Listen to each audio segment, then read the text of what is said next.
Hello class, Nicholas Montgomery again here with another philosophical video. So class, today we're talking about passive and active euthanasia.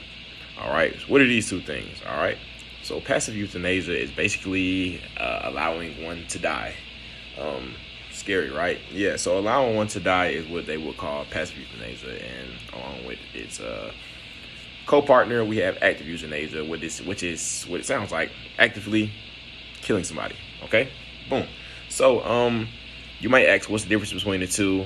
Passively, you're letting something happen. Actively, you're doing the action, right? So is there a difference? Yeah or nay? We're here to figure that out. Now, we have a famous philosopher in history known as James Rachel.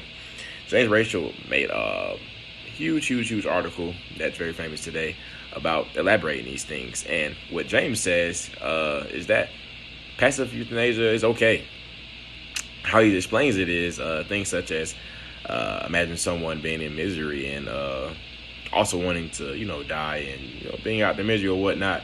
It'll be permissible, which is passive euthanasia, to take them out the misery. Boom, wow, bang, it's over.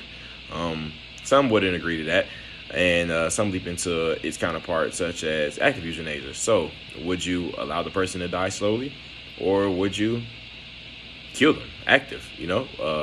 So these things come into play in specific terms, and we're here to sum that up. So example, say in my previous video I used the best friend that killed the dog of the neighborhood, if you watched the last one.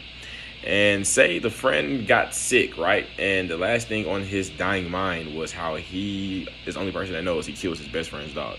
He feels horrible. He's sick. He has a disease, and all he wants to do is put out his misery. So the doctor, right? The doctor has that decision to be able to make or break if he gets to live or not. So he's already dying slow. He wants to put out his misery. Woo woo pee hoo. So it would be passive euthanasia for the nurse to let him die slowly, as in keep doing such like treatments or whatnot, knowing that he's going to die, trying to extend time. And it'd be active euthanasia for the nurse to just pull the plug and give him exactly what he wanted. Now you might say active euthanasia sounds like murder, but it's not that, because you have to remember the keys that we have to the door.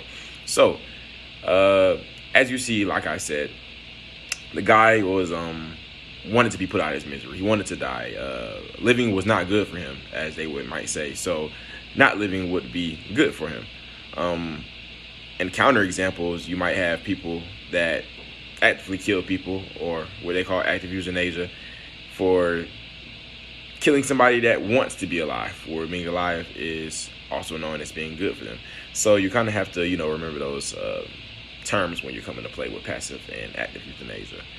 So this is my spiel for active euthanasia and passive euthanasia, and I hope you get an understanding on that. So hope you guys don't want to die out there because somebody might passively euthanasia you. Thanks. Come again for another video.